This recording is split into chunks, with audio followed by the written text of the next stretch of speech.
व्यक्ति की आजीविका के लिए सूर्य सरकारी पद का प्रतिनिधित्व करता है। यही सूर्य व्यक्ति को सिद्धांतवादी बनाता है। सूर्य के शुभ प्रभाव से ही व्यक्ति कठोर अनुशासन अधिकारी बनता है। सूर्य ही व्यक्ति को उच्च पद पर आसीन कराता है। सूर्य की शुभ स्थिति ही व्यक्ति को समय के साथ उन्नति कराती है। यही सूर्य जीव जगत की आत्मा का रूप माना गया है। इससे जातक को जीवन में ऊर्जा और बल की प्राप्ति होती है। मेष राशि में सूर्य 10 अंश तक उच्च की अवस्था में होते हैं तथा तुला राशि में 10 अंश तक यह नीच की अवस्था में होते हैं। ज्योतिष शास्त्र में सूर्य को राजा की पदवी दी गई है। ज्योतिष शास्त्र के अनुसार सूर्य आत्मा और पिता का कारक ग्रह माना गया है। सूर्य द्वारा ही सभी ग्रहों को प्रकाश प्राप्त होता है और कोई भी ग्रह इसके नजदीक आने में अस्त हो जाते हैं। सूर्य सृष्टि को चलाने वाले एक प्रत्यक्ष देवता है। सूर्य हमारे पूर्वजों का भी प्रतिनिधित्व करते हैं। सूर्य की कुंडली में एक से अधिक बुरे ग्रहों का प्रभाव सूर्य पर होने के कारण कुंडली में पितृ दोष का निर्माण हो जाता है। अगर किसी जातक की कुंडली में सूर्य शुभ स्थिति में नहीं है तो इससे उस व्यक्ति के यश, कीर्ति और मान सम्मान में कमी देखी जाती है और उस व्यक्ति को भारी परेशानियों से गुजरना पड़ता है। अगर सूर्य किसी जातक की कुंडली में खराब स्थिति में मौजूद है तो उसका एक लक्षण यह भी है, उस व्यक्ति का अपने पिता के साथ संबंध हमेशा खराब रहते हैं या पिता का स्वास्थ्य हमेशा खराब बना रहता है। कई बार तो ऐसे व्यक्तियों का अपने पिता का साथ छूट जाता है। सूर्य कमजोर होने से व्यक्ति के अंदर रोग प्रतिरोधक क्षमता भी क्षीण हो जाती है, जिससे उस व्यक्ति को कई प्रकार की बीमारियों का सामना करना पड़ता है। सूर्य के कमजोर होने से व्यक्ति को हृदय रोग, पेट की बीमारियां और आंख के रोग से संबंधित खतरा अत्यधिक बढ़ जाता है। अगर किसी भी जातक के चेहरे पर तेज का अभाव होता है तो यह भी सूर्य की अशुभ स्थिति का एक लक्षण है। जातक खुद को थका हुआ या कमजोर महसूस करे तो यह भी सूर्य ग्रह के कमजोर होने की ओर इशारा करता है। सूर्य ग्रह को सिंह राशि का स्वामित्व प्राप्त है। सूर्य ही किसी भी जातक के जीवन में आने वाली प्रतिकूल घटनाओं से लड़ने की शक्ति प्रदान करता है।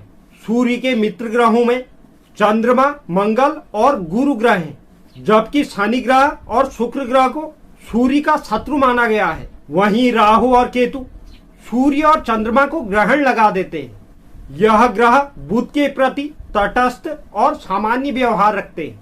सूर्य ग्रह हमारी आत्मा, नेतृत्व और प्रशासनिक नीति का कारक ग्रह माना गया है। अब यही आत्मा के कारक ग्रह 14 अप्रैल 2022 को सुबह 8:33 पर देवगुरु बृहस्पति की मीन राशि से निकलकर मंगल की स्वामित्व वाली मेष राशि में प्रवेश करने जा रहे हैं। जिस समय अवधि में यह मेष राशि में गोचर करेंगे उस समय अवधि में यह केतु के अश्वनी नक्षत्र में रहेंगे। उसके पश्चात 27 अप्रैल 2022 को यह केतु के नक्षत्र से निकलकर शुक्र के भरणी नक्षत्र में चले जाएंगे और इस गोचर के अंतिम कुछ दिनों में यानी कि 11 मई 2022 को यह अपने ही नक्षत्र कृतिका नक्षत्र में चले जाएंगे। तो इस पूरे महीने के गोचर में इन नक्षत्रों का भी प्रभाव साफ साफ दिखाई देगा। तो इस सूर्य के गोचर से हमारी 12 राशियों पर किस प्रकार का प्रभाव पड़ने जा रहा है, इसके बारे में हम आज की वीडियो में चर्चा करेंगे। हालांकि यह जो गोचर राशिफल होगा यह चंद्र राशि के आधार पर होगा। इसके अलावा भी आपकी कुंडली में सूर्य की क्या स्थिति बनी है यह भी इस गोचर के लिए बहुत महत्वपूर्ण भूमिका निभाएगा। तो इस गोचर के राशिफल में आगे बढ़ने से पहले अगर कोई दर्शक चैनल पर नए हैं तो चैनल को आप जरूर सब्सक्राइब कीजिए, साथ ही साथ बेल नोटिफिकेशन भी ऑन कर लीजिए, जिससे चैनल पर अपलोड होने वाली हर एक वीडियो का नोटिफिकेशन आपके पास सबसे पहले पहुंचे। और आप वीडियो को लाइक और शेयर भी जरूर करें और कमेंट बॉक्स में आप अपनी राय भी जरूर लिखें। तो चलिए शुरुआत करते हैं और जानते हैं मेष राशि के बारे में। मेष राशि के लिए सूर्य पंचम भाव के स्वामी होते हैं, जिसे हम शिक्षा, संतान और रोमांच का भाव मानते हैं। इस गोचर काल की अवधि में सूर्य आपके लग्न भाव पर गोचर करने जा रहे हैं। यहाँ पर बैठे हुए सूर्य की दृष्टि आपके दाम्पत्य के सप्तम भाव पर पड़ने जा रही है। इस समय अवधि के दौरान आपके अंदर अहंकार में वृद्धि देखने को मिलेगी। हालांकि यह गोचर आपके स्वभाव में तेज लेकर आएगा। आप इस समय अवधि के दौरान समाज में मान सम्मान को प्राप्त कर पाएंगे। कार्य क्षेत्र के लिहाज से भी यह गोचर आपके लिए शुभ परिणाम लेकर आया है। वहीं अगर हम स्वास्थ्य की बात करें, स्वास्थ्य के लिए यह गोचर आप में ऊर्जा का संचार करने वाला है। इस समय अवधि में आप खुद को ऊर्जावान महसूस करेंगे। वहीं दाम्पत्य जातकों की अगर हम बात करें तो आपके अहंकार के कारण इस समय अवधि के दौरान आपके दाम्पत्य जीवन में कुछ परेशानियां उत्पन्न हो सकती हैं, तो इसलिए आपको अपने अहंकार के प्रति सचेत रहना होगा। व्यापार के लिहाज से यह गोचर आपके लिए शुभ परिणाम लेकर आएगा। अगर आपका कोई कानूनी मामला चल रहा है तो उसमें भी इस समय अवधि में आपको विजय प्राप्त होगी। इस गोचर अवधि को शुभ करने के लिए प्रतिदिन सूर्य को तांबे के पात्र से अर्घ्य जरूर दें। बात करते हैं वृषभ राशि की। वृषभ राशि के लिए सूर्य माता और सुख के चतुर्थ भाव के स्वामी होते हैं। इस गोचर काल की अवधि में व्यय और हानि के 12वें भाव पर सूर्य ग्रह गोचर करने वाले हैं। इस समय अवधि के दौरान कंपटीशन परीक्षा की तैयारी कर रहे जातकों के लिए यह गोचर बेहद शुभ परिणाम लेकर आया है। इस समय अवधि में आप अपने शत्रुओं पर विजय प्राप्त करने में सफल रहेंगे। अगर आपका कोई कानूनी मामला चल रहा है तो उसमें भी आपको इस समय अवधि में जीत प्राप्त होगी। सूर्य का यह गोचर आपके आध्यात्मिकता में वृद्धि लेकर आने वाला है। इस समय अवधि में आपका झुकाव धार्मिक कार्यों की ओर रह सकता है। सूर्य के इस गोचर की अवधि में आपको बाईं आंख से संबंधित कोई परेशानी हो सकती है। आंख से संबंधित परेशानियों में आपको अपना धन व्यय करना पड़ सकता है। वहीं आप अपने सुख सुविधाओं के साधनों में इस समय अवधि में धन खर्च कर सकते हैं। इस गोचर अवधि को शुभ करने के लिए ओम सूर्याय नमः मंत्र का प्रतिदिन आप 108 बार जाप करें। बात करते हैं मिथुन राशि की। मिथुन राशि के जातकों के लिए सूर्य पराक्रम के तृतीय भाव के स्वामी होते हैं। इस समय अवधि के दौरान सूर्य आपके आय और लाभ के एकादश भाव में गोचर करने वाले हैं। इस समय अवधि के दौरान आप में जबरदस्त पराक्रम देखने को मिलेगा। इसी पराक्रम के दम पर आप कार्य क्षेत्र पर अच्छा प्रदर्शन करने में सफल रहेंगे। वहीं यह गोचर आपके वेतन वृद्धि के योग भी बनाने जा रहा है। छात्र जातकों के लिए सूर्य का यह गोचर बेहद शुभ रहने वाला है। इस समय अवधि में आपके एकाग्रता में वृद्धि देखने को मिलेगी। हालांकि आपको अपने बड़े भाई बहनों से कुछ मतभेद की स्थितियों का सामना करना पड़ सकता है। प्रेमी जातकों के जीवन में भी यह कुछ नकारात्मक परिणाम लेकर आ सकता है।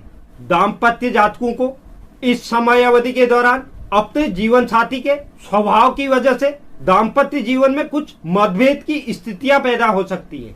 हालांकि इस समय अवधि में आपका संचार कौशल बहुत जबरदस्त रहेगा। स्वास्थ्य के लिहाज से भी यह गोचर आपके लिए अच्छा साबित होगा। इस गोचर अवधि को शुभ करने के लिए रविवार के दिन गेहूं या गुड़ का दान करें। बात करते हैं कर्क राशि की। कर्क राशि के जातकों के लिए सूर्य वाणी और कुटुंब के द्वितीय भाव के स्वामी होते हैं। इस गोचर काल की अवधि में कर्म के 10वें भाव पर सूर्य गोचर करने जा रहे हैं। यहाँ पर बैठे हुए सूर्य की 7वीं दृष्टि सुख और माता के 4th भाव पर रहने वाली है। इस समय अवधि के दौरान आपको अपने माता के स्वास्थ्य के प्रति सचेत रहना है, क्योंकि उन्हें कुछ स्वास्थ्य से संबंधित समस्याएं उत्पन्न हो सकती है। पारिवारिक मामलों के लिहाज से भी आपकी वाणी में कठोरता के कारण आपसी संबंधों में कुछ मनमुटाव उत्पन्न हो सकता है।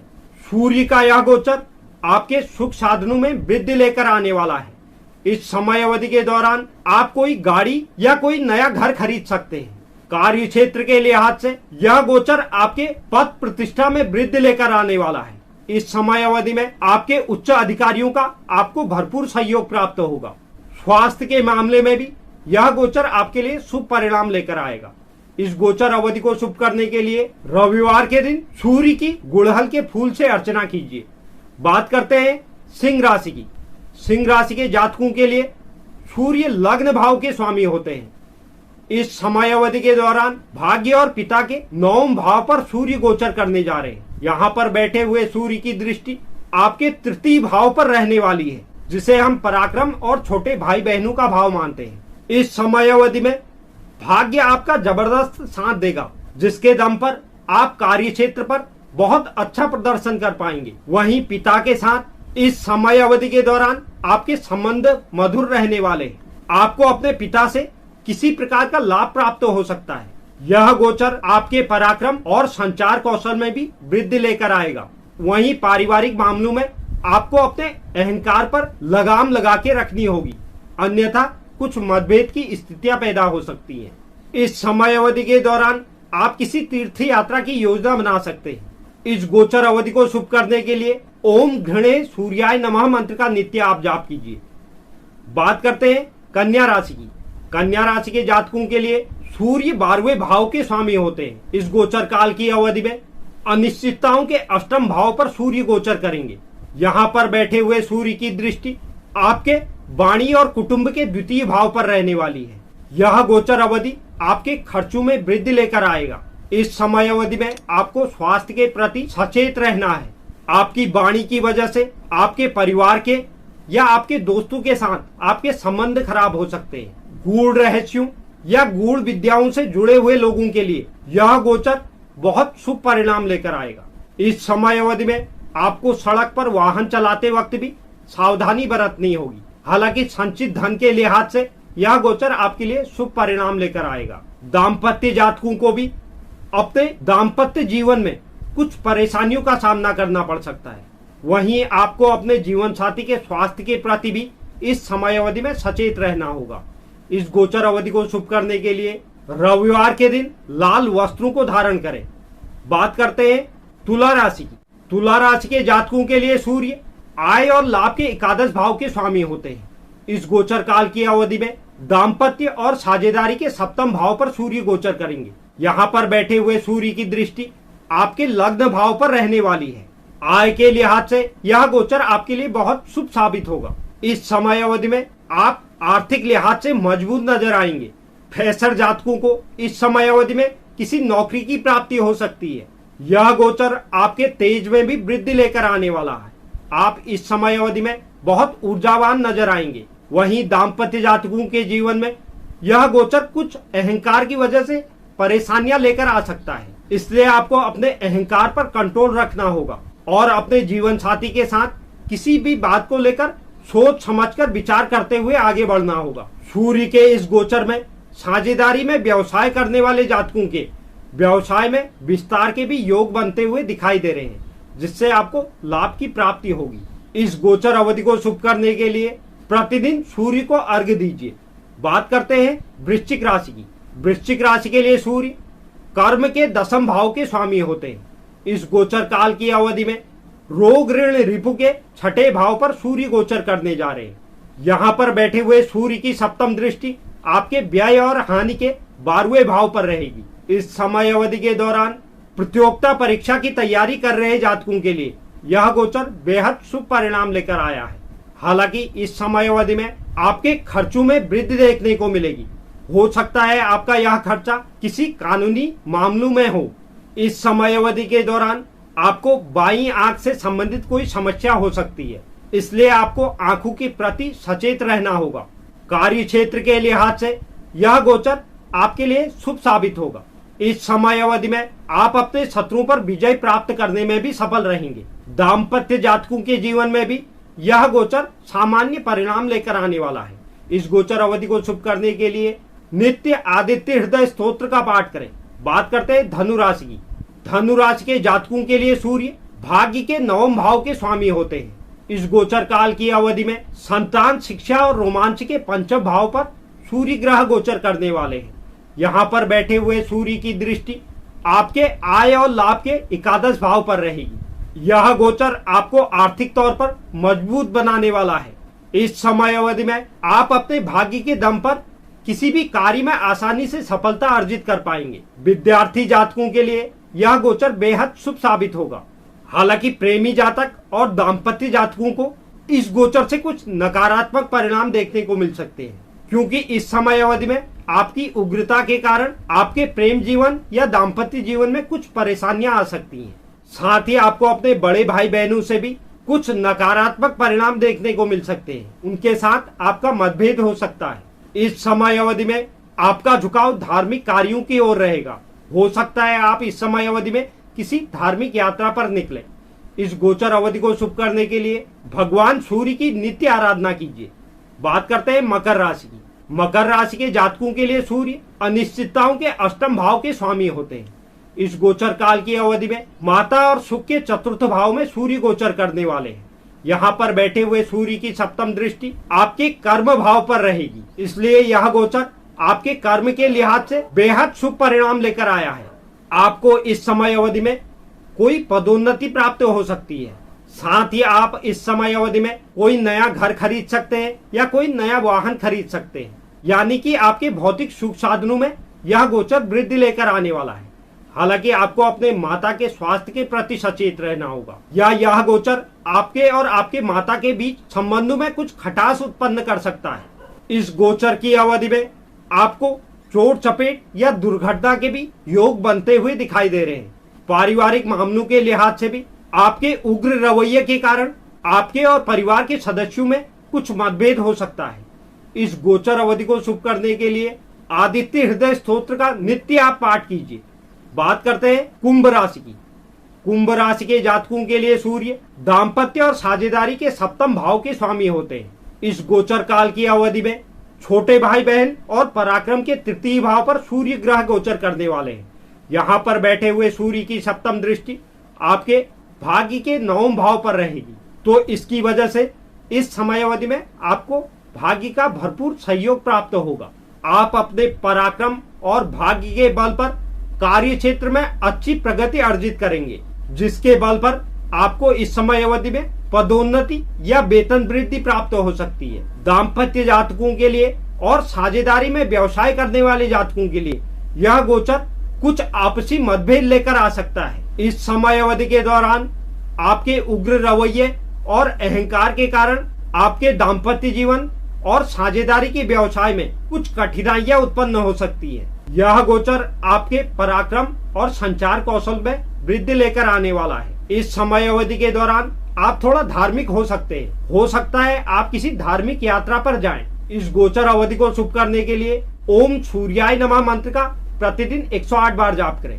बात करते हैं आज की अपनी अंतिम राशि मीन राशि की। मीन राशि के जातकों के लिए सूर्य रोग ऋण रिपु के छठे भाव के स्वामी होते हैं। इस गोचर काल की अवधि में परिवार और कुटुंब के द्वितीय भाव पर सूर्य गोचर करेंगे।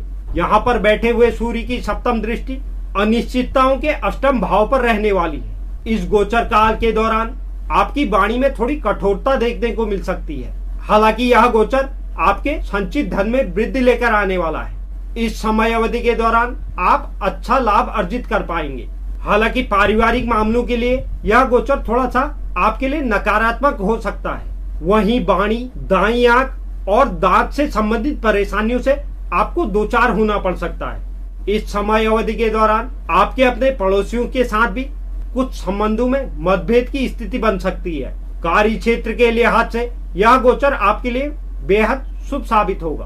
प्रतियोगिता परीक्षा की तैयारी कर रहे जातकों के लिए भी यह गोचर सफलता लेकर आने वाला है। वहीं अगर आपका कोई कोर्ट कचहरी का मामला चल रहा था तो उसमें भी आपको इस समय अवधि में निश्चित ही विजय प्राप्त होगी। इस गोचर अवधि को शुभ करने के लिए आदित्य हृदय स्तोत्र का प्रतिदिन आप पाठ करें। तो यह था सूर्य का मेष राशि में गोचर, जिससे हमारी 12 राशियां प्रभावित होने जा रही है। उम्मीद करता हूं यह जानकारी आपको पसंद आई होगी। जो भी दर्शक चैनल पर नए हैं, चैनल को आप जरूर सब्सक्राइब कीजिए। साथ ही साथ बेल नोटिफिकेशन भी ऑन कर लीजिए, जिससे चैनल पर अपलोड होने वाली हर एक वीडियो का नोटिफिकेशन आपके पास सबसे पहले पहुंचे। और आप वीडियो को लाइक और शेयर भी जरूर करें और कमेंट बॉक्स में आप अपनी राय भी जरूर लिखें। धन्यवाद।